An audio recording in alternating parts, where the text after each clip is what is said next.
तो दोस्तों आज तारीख हो गई है 18 मार्च 2024 की, साथ ही में दिन है सोमवार का। तो आइए बिना देर किए फटाफट से जानते हैं आज की ताजा खबरें और मुख्य समाचार। तो देखें आज के मुख्य समाचार की पहली बड़ी खबर। एल्विश यादव को 14 दिन के लिए जेल भेजा गया। नशे के लिए सांपों के जहर के इस्तेमाल का है मामला। जी हाँ, नोएडा पुलिस ने बीते रविवार 17 मार्च को फेमस यूट्यूबर एल्विश यादव को गिरफ्तार कर लिया। इसके बाद पुलिस एल्विश को लेकर ग्रेटर नोएडा की कोर्ट पहुंची। यहाँ पर कोर्ट ने एल्विश यादव को 14 दिनों के लिए जेल भेज दिया। कोर्ट का फैसला सुनने के बाद एल्विश काफी उदास हो गए। बात यह है कि अभी हाल ही में कुछ दिनों पहले नोएडा में सांप के जहर सप्लाई करने वाले गिरोह के पर्दाफाश के दौरान एल्विश यादव का नाम सामने आया था। अब इसी मामले में ये बड़ी कार्रवाई हुई है। देखें अगली खबर। अमेरिकी स्पेस ट्रेवल कंपनी अंतरिक्ष में कराएगी डिनर। एक साथ 6 लोगों को पृथ्वी के वायुमंडल के ऊपर खाना परोसा जाएगा। जी हाँ, अमेरिका की space travel company space VIP जल्द ही अंतरिक्ष में डिनर का अनुभव देने वाली है। वहीं बताया गया है जिस जगह खाना खिलाया जाएगा तो वहाँ से पृथ्वी बिल्कुल ऐसे ही दिखेगी जैसे कोई अंतरिक्ष में जाने वाला यात्री देख पाता है। वहीं बताया गया इसके लिए एक टिकट की कीमत करीब 4 करोड़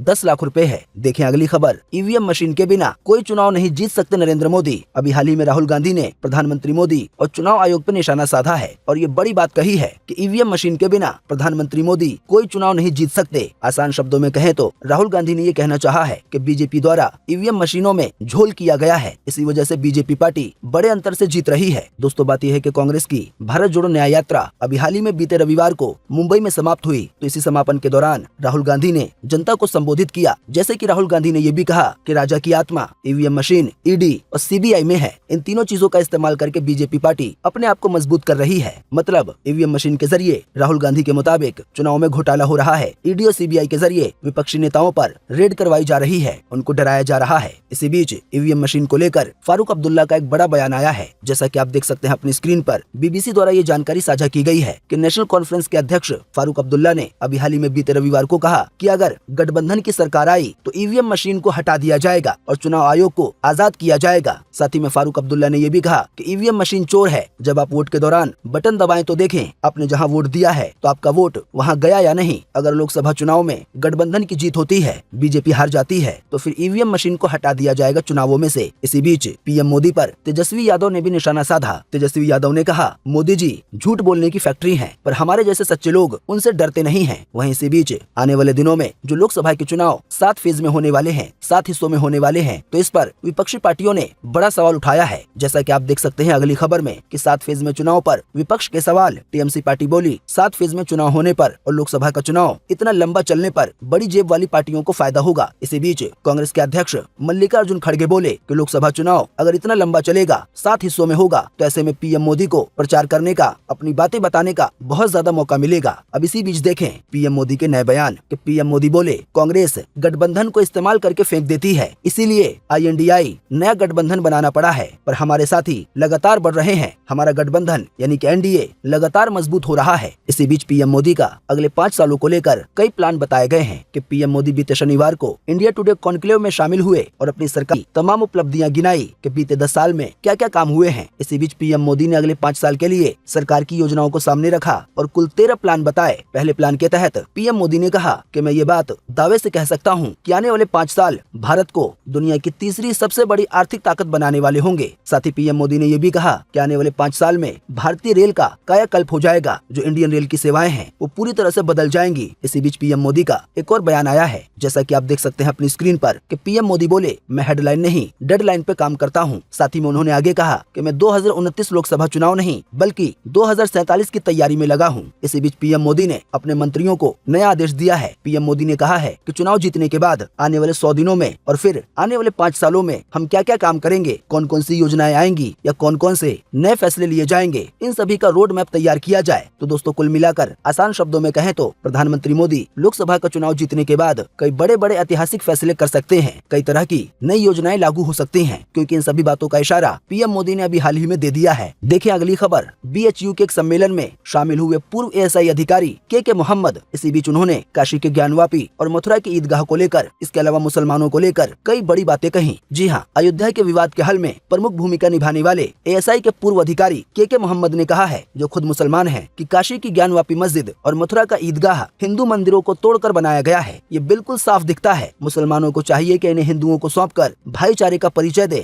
और इस्लाम के सिद्धांतों को जीत दिलाएं, इस्लाम की तारीफ करवाएं। दोस्तों आपको बता दें KK मोहम्मद ASI एएसआई के पूर्व अधिकारी हैं। शायद आपको पता होगा, एएसआई वही टीम है जो पुराने जमाने के सामानों की जांच करती है और ये बताती है कि कोई घर या कोई महल या कोई सामान कितने साल पुराना हो सकता है। तो के मोहम्मद इसी एजेंसी में अधिकारी रह चुके हैं। जिस समय बाबरी मस्जिद में एएसआई ने सर्वे किया था, उस समय के मोहम्मद एएसआई के अधिकारी थे। वहीं आपको बता दें के मोहम्मद ने साथ ही में ये भी कहा है कि यूपी, मध्य प्रदेश और राजस्थान में 200 से ज्यादा ऐसी मस्जिदें हैं जिन्हें मंदिर को तोड़कर बनाया गया है। वहीं बिहार में भी कई मंदिरों को तोड़ा गया है, हालांकि वहां पर ये संख्या ज्यादा नहीं है। इसके अलावा के मोहम्मद ने यह भी कहा है कि कई बौद्ध स्तूपों को भी दरगाह में बदला गया, यानी कि बौद्ध के धार्मिक स्थलों को। इसके अलावा के मोहम्मद ये भी कहते हैं कि दिल्ली का कुतुब मीनार भी हिंदू मंदिर था। असल में कुतुब मीनार के बगल में एक मस्जिद है कुतुबुल इस्लाम नाम की। इस मस्जिद को मंदिर को तोड़ के बनाया गया है। साथ ही में के मोहम्मद ये भी कहते हैं कि भारत आज एक सेकुलर देश है और ये हिंदुत्व की महानता है, वरना मुस्लिम समुदाय को अलग देश के बाद भारत भी हिंदू राष्ट्र हो सकता था। ये कहने में मुझे कोई गुरेज नहीं है कि अगर यहाँ हिंदू समुदाय बहुमत में नहीं होता, ज्यादा नहीं होता, तो भारत सेकुलर देश नहीं होता। ऐसा केवल हिंदुओं की वजह से है। साथ ही में के मोहम्मद ये भी कहते हैं कि मंदिरों को तोड़कर मस्जिद बनाने के पीछे इस्लामिक शिक्षा है। के मोहम्मद कहते हैं कि मुसलमानों को बच्चे से ही पढ़ाया जाता है कि हम ही सर्वश्रेष्ठ हैं, हम ही सबसे अच्छे हैं, बाकी सब काफिर हैं, हम ही केवल जन्नत में जाएंगे, बाकी सभी अंधेरे में हैं। उनको मुसलमान बनाना भी हमारा फर्ज है। मुसलमानों की मानसिकता ही ऐसी बन गई है। के मोहम्मद आगे कहते हैं केवल इस्लाम में नहीं बल्कि ईसाइयत में और यहूदियों में भी ऐसा ही है कि वो अपने अलावा जो उनके धर्म पे ना चले उसको काफिर मानते हैं। हालांकि के मोहम्मद कहते हैं पर आज ईसाई शिक्षा की वजह से आगे निकल गए हैं, उन्होंने अपने विचार को बदल लिया है। तो इसी वजह से इंडिया में मदरसों की पढ़ाई बदलनी चाहिए। दीनी तालीम की जगह बच्चों को नई आधुनिक शिक्षा दी जानी चाहिए, तभी माहौल बदल सकता है। के मोहम्मद आगे ये भी कहते हैं कि मैं आज भी केरल में अपने घर में सरकार द्वारा दी गई सुरक्षा के दायरे में रहता हूँ। मेरे खिलाफ फतवा है कि मुझे कब्रिस्तान में जगह नहीं मिलेगी, मैं अपने शरीर को मेडिकल कॉलेज में दान करूंगा।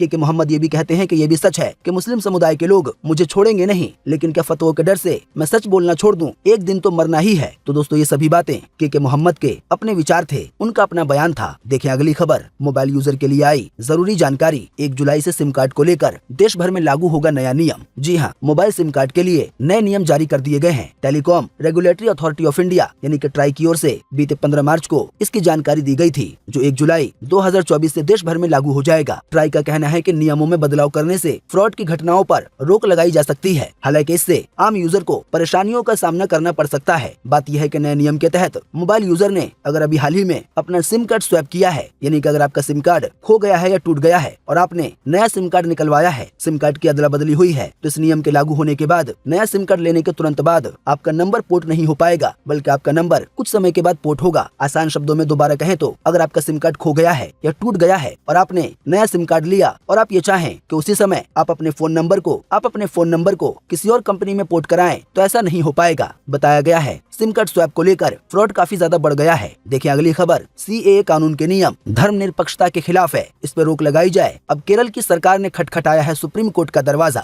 जी हाँ, केरल ने सीएए कानून पर रोक लगाने की मांग की है। अभी हाल ही में कई सारी याचिकाओं के बाद केरल की सरकार ने सुप्रीम कोर्ट में याचिका दायर की और सीएए कानून को धर्म के मामले में भेदभाव वाला कानून बताया। दोस्तों, अगर आप हमारे मुख्य समाचार रोजाना देखते होंगे तो शायद आपको पता होगा कि सीएए पे रोक लगाने के लिए 200 से ज्यादा याचिकाएं सुप्रीम कोर्ट में दायर की गई हैं। इन सभी याचिकाओं पर 19 मार्च को यानी कि कल सुप्रीम कोर्ट सुनवाई करेगा। देखिए अगली खबर। विदेश मंत्री जयशंकर बोले अमेरिका ने सीएए कानून को समझे बिना टिप्पणी की। साथ ही विदेश मंत्री बोले कि दुनिया के बयानों से लगता है कि भारत का कभी विभाजन हुआ ही नहीं। जी हाँ, शायद आपको पता होगा अभी हाल ही में अमेरिका के विदेश मंत्रालय के प्रवक्ता ने सीएए कानून पर आपत्ति जताई। उन्होंने कहा एक लोकतांत्रिक देश ऐसा होना चाहिए जहाँ पे जो भी नियम बने तो वो धर्म के आधार पे ना बने। हालांकि ठीक उसी समय उनको जवाब दे दिया गया कि जिन लोगों को भारत के इतिहास के बारे में पता नहीं है कि भारत का विभाजन हुआ है, तो ऐसे लोगों को भारत के आंतरिक मामलों पर टिप्पणी नहीं करनी चाहिए। अब इसी पर विदेश मंत्री जयशंकर का भी बयान आया है। उन्होंने कहा है दुनिया के कई बयानों से लगता है कि भारत का कभी विभाजन हुआ ही नहीं। देखिए अगली खबर। केवल एक क्लिक से जानिए अपने एरिया के उम्मीदवारों के क्रिमिनल रिकॉर्ड और उनकी संपत्ति। जी हाँ, अभी हाल ही में चुनाव आयोग ने लोकसभा चुनाव के तारीखों का ऐलान किया। इसी बीच अब ये जानकारी आ रही है कि चुनाव आयोग द्वारा एक ऐप लॉन्च किया गया है जिसका नाम है KYC ECI। आप इसको डाउनलोड कर सकते हैं। इस ऐप के जरिए आप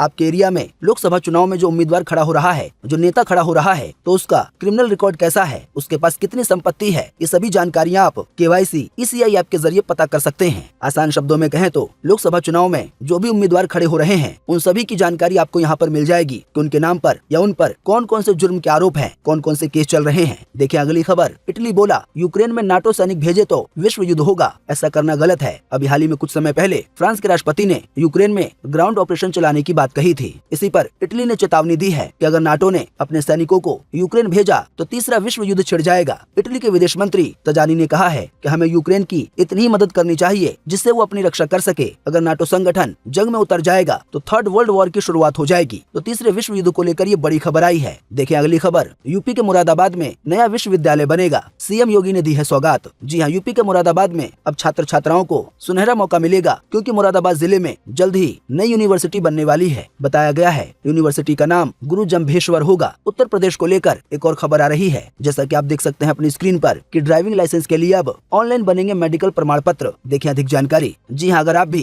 40 साल की उम्र पार कर चुके हैं और ड्राइविंग लाइसेंस बनवाने जा रहे हैं तो पहले आपको स्वास्थ्य विभाग से मेडिकल प्रमाण पत्र बनवाना होगा। इसके बाद ही आपका ड्राइविंग लाइसेंस बन पाएगा। इसके अलावा जो लोग अपने ड्राइविंग लाइसेंस को रिन्यू करवाना चाहते हैं तो उन्हें भी अब मेडिकल प्रमाण पत्र लेना होगा। ये सुविधा इसी महीने से शुरू हो गई है, जिसके तहत आवेदकों की मेडिकल जाँच होने के बाद सहायक संभागीय परिवहन विभाग को ऑनलाइन प्रमाण पत्र दिया जाएगा। वहीं बताया गया है ड्राइविंग लाइसेंस में लगने वाले मेडिकल प्रमाण पत्र का जो फॉर्म है वो भी पूरी तरह से ऑनलाइन है, पर आवेदकों को मेडिकल प्रमाण पत्र के लिए केवल ड्राइविंग लाइसेंस का नंबर लेकर सरकारी अस्पताल जाना पड़ रहा है। तो ड्राइविंग लाइसेंस के मेडिकल प्रमाण पत्र को लेकर ये नया नियम आया है। देखिए अगली खबर, भारतीय नौसेना ने 40 घंटे में बचाया हाईजैक हुआ जहाज। 3 महीने बाद हुआ 17 लोगों का रेस्क्यू। 35 समुद्री लुटेरों ने किया सरेंडर। जी हाँ, भारतीय नौसेना ने 3 महीने पहले अदन की खाड़ी में हाईजैक हुए जहाज रुएन को बचाने का ऑपरेशन पूरा कर लिया है। भारत के समुद्री तट से 28 किलोमीटर दूर इस ऑपरेशन को चलाया गया। नौसेना ने बताया है कि उनकी कार्रवाई के बाद 35 समुद्री लुटेरों ने सरेंडर किया। इसी बीच 17 क्रू मेंबर को सुरक्षित बचा लिया गया है। जहाज का क्रू मेंबर यानी कि पानी के जहाज को चलाने वाले 17 लोग 110 दिन से लुटेरों के कब्जे में थे। हालांकि भारतीय नौसेना ने केवल 40 घंटे में इस पूरे ऑपरेशन को अंजाम दिया और हाईजैक हुआ जहाज छुड़ा लिया। शायद आपको पता होगा, इससे पहले भी भारतीय नौसेना ने ऐसा ही कमाल किया था। देखिए अगली खबर के सामने आया, पाकिस्तान का पहला जासूसी जहाज PNS रिजवान। इसमें परमाणु मिसाइल को ट्रैक करने की क्षमता है। भारत के INS ध्रुव से हो रही है इसकी तुलना। जी हाँ, पाकिस्तानी नौसेना को पहला जासूसी जहाज मिल गया है। पाकिस्तान ने इसका नाम PNS रिजवान रखा है। इस जहाज को चीन के फुजियान की कंपनी ने बनाया है। देखिए अगली खबर, सिद्धू मूसेवाला की मां ने बेटे को जन्म दिया, पिता ने शेयर की बच्चे की फोटो। चाचा बोले शुभदीप सिंह ही नाम रखेंगे। जी हाँ, पंजाबी सिंगर सिद्धू मूसेवाला के घर किलकारियां गूंजी हैं। उनकी मां चरण कौर ने बेटे को जन्म दिया है। बात यह है कि सिद्धू मूसेवाला की जान जाने के बाद एक और बच्चे के लिए IVF तकनीक का सहारा लिया। हालांकि उनकी उम्र काफी ज्यादा है, लेकिन IVF तकनीक के जरिए वो गर्भवती हुई और अब फाइनली उन्होंने एक बेटे को जन्म दिया है। देखिए अगली खबर, माँ का शव बेटे ने 4 दिन घर में रखा। डॉक्टरों ने कहा मर गई है, लेकिन वो नहीं माना, खुद से करने लगा इलाज। जी हाँ, झारखंड के धनबाद में मरी हुई माँ को जिंदा बताकर एक युवक ने 4 दिनों तक उसका शव घर में रखा। इन 4 दिनों में जब महिला की बॉडी डिकम्पोज होने लगी तो उसकी दुर्गंध, उसकी बदबू पूरे मोहल्ले में फैल गई। फिर पड़ोसियों ने पुलिस को जानकारी दी। बताया गया है कि डॉक्टरों के कहने पर भी बेटे को यकीन नहीं हुआ कि उसकी माँ की जान चली गई है। वो खुद से ही इलाज करने लगा। इलाज के लिए वो इंटरनेट का सहारा ले रहा था। देखिए अगली खबर, दिल्ली के मुख्यमंत्री केजरीवाल को ईडी द्वारा फिर से 2 समन भेजे गए। शराब घोटाले मामले में पूछताछ के लिए 21 मार्च को बुलाया है। वहीं जल बोर्ड केस में पूछताछ के लिए 18 मार्च को बुलाया है। देखिए अगली खबर, होली से पहले LIC के 1,10,000 कर्मचारियों को मिला तोहफा। सैलरी में बढ़ोतरी को दे दी गई है मंजूरी। तो जो भी कर्मचारी LIC में काम कर रहे हैं उनके लिए ये बड़ा तोहफा है कि होली से पहले उन्हें खुशखबरी दी गई है। कर्मचारियों के वेतन में 17% की बढ़ोतरी होगी। देखिए अगली खबर, व्हाट्सएप पर अकाउंट की सिक्योरिटी बढ़ाने के लिए एक फीचर को अपडेट किया गया है। आइए बताएं अधिक जानकारी। जी हाँ, व्हाट्सएप ने अभी हाल ही में ऐप लॉक फीचर लॉन्च किया था ताकि यूजर की सिक्योरिटी और प्राइवेसी को बढ़ाया जा सके। ऐप लॉक से चैट को एक्स्ट्रा सिक्योरिटी मिल गई थी। ताजा जानकारी के मुताबिक अब इसी फीचर का एक नया अपडेट आया है। नए अपडेट में यूजर को ऐप को लॉक करने के लिए कई तरह के ऑप्शन मिल रहे हैं। यानी कि यूजर अपने ऐप को लॉक करने के लिए फिंगरप्रिंट का इस्तेमाल कर सकते हैं या फेस लॉक का या पासकोड वगैरह का। पहले ये नहीं था। देखिए अगली खबर, चुनाव आयोग ने इलेक्टोरल बॉन्ड का नया डेटा वेबसाइट पर डाला। इसमें 2019 से पहले की भी जानकारी है। इस डेटा के अनुसार बीजेपी ने सबसे ज्यादा 6,986 करोड़ के बॉन्ड को कैश कराया। आसान शब्दों में कहें तो लगभग 5 साल के दौरान बीजेपी पार्टी को कई कंपनियों द्वारा 6,986 करोड़ का चंदा दिया गया। देखें ऐसी ही एक और खबर, चुनावी बॉन्ड न हुआ तो इलेक्शन में आएगा काला धन। केंद्रीय मंत्री नितिन गडकरी का बयान। जी हां, नितिन गडकरी ने अभी हाल ही में NDTV से कहा है कि अगर चुनावी बॉन्ड न हुआ तो इलेक्शन में काला धन आएगा। साथ ही उन्होंने कहा इस पे चर्चा होनी चाहिए कि अगर चुनावी बॉन्ड को बैन किया जा रहा है, जो कर दिया गया है, तो इसका दूसरा ऑप्शन क्या है। अगर राजनीतिक पार्टियों को चंदा देने के लिए कोई सीधा सा रास्ता नहीं होगा तो चुनाव में काला धन इस्तेमाल होगा। लोग 2 नंबर के पैसे लेंगे। देखिए अगली खबर, भाजपा की समाजवादी पार्टी, बहुजन समाज पार्टी और कांग्रेस पर बड़ी स्ट्राइक। बीते 50 दिनों में इन सभी पार्टियों के 1000 नेताओं ने बीजेपी को ज्वाइन किया है। जी हाँ, बीजेपी पार्टी को लेकर ये बड़ी खबर आ रही है कि केवल बीते 50 दिनों में देश भर में समाजवादी पार्टी, बहुजन समाज पार्टी और कांग्रेस के इसके अलावा भी कई कई और पार्टियों के नेताओं ने बीजेपी ज्वाइन की है। इनकी कुल संख्या 1000 है। देखिए अगली खबर, किडनी स्टोन की वजह बन सकता है पान मसाला और प्रदूषित पानी। जी हाँ, किडनी स्टोन यानी कि गुर्दे की पथरी की वजह वैसे तो काफी चीजें होती हैं, लेकिन अभी हाल ही में किंग जॉर्ज मेडिकल यूनिवर्सिटी के प्रोफेसर अपुल गोयल ने कहा है कि ओपीडी में आने वाले 70% ऐसे मरीज होते हैं पथरी वाले, जिनकी किडनी में 2 सेंटीमीटर से बड़ी पथरी होती है। और ऐसा होता है प्रदूषित पानी की वजह से, यानी जो लोग साफ पानी नहीं पीते हैं या जो लोग पान मसाला का या कह लें गुटखा का सेवन करते हैं या ऐसे ही किसी चीज का। देखिए अगली खबर, ईद 2025 पर आएगी सलमान खान की नई फिल्म। 10 साल बाद साजिद नाडियाडवाला से सलमान खान ने हाथ मिलाया है। जी हाँ, जीत, जुड़वा, हर दिल जो प्यार करेगा और किक जैसी बेहतरीन फिल्मों के बाद अब फिर एक बार सलमान खान साजिद नाडियाडवाल के एक फिल्म में नजर आने वाले हैं। हालांकि अभी फिल्म के बारे में कुछ भी नहीं बताया गया है, पर यह कहा गया है सलमान खान की नई फिल्म अगले साल ईद के मौके पर रिलीज होगी। देखिए अगली खबर, सिनेमाघरों के बाद ओटीटी प्लेटफॉर्म पर भी